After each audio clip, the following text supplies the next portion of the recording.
Lesson number 16, Volumetric Analysis. By the end of this lesson, you should be able to explain how the amount of a substance dissolved in a solution can be found by titration, and carry out simple calculations from the results of titration. Finding the concentration of a solution is a routine task in chemistry laboratories throughout the world.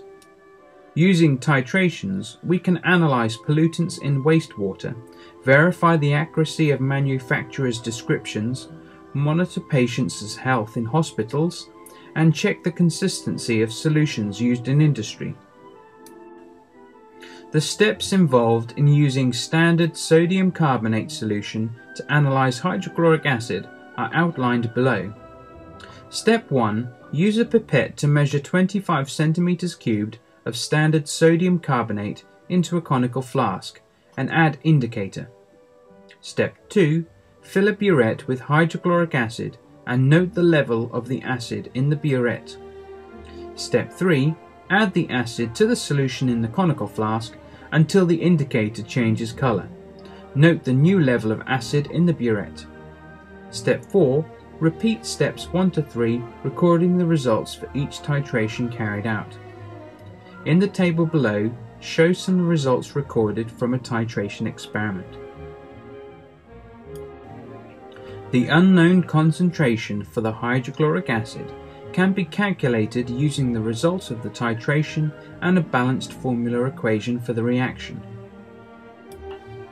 Here's a worked example. The volume of sodium carbonate was 25 centimeters cubed. The concentration of sodium carbonate was 0.2 moles per decimeters cubed. The volume of hydrochloric acid was 7.4 centimeters cubed.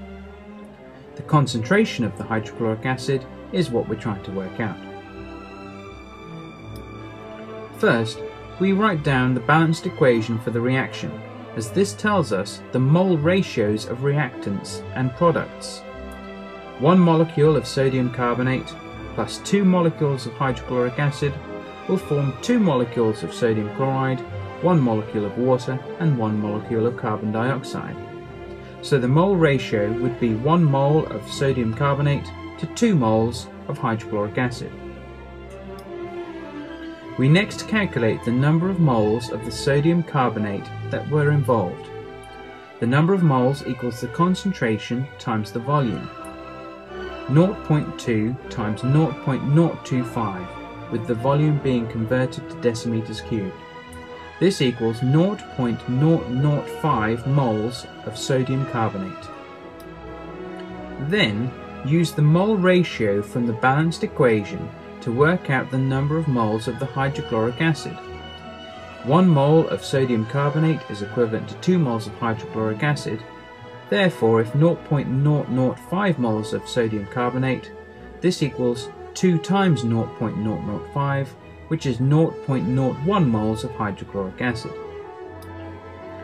Finally, calculate the concentration of the hydrochloric acid. The number of moles equals the concentration times the volume. Rearranging this equation, we can get concentration equals the number of moles divided by the volume. This equals 0.01 divided by 0.0074, with a volume conversion there, giving the concentration of hydrochloric acid equal to 1.35 moles per decimeters cubed.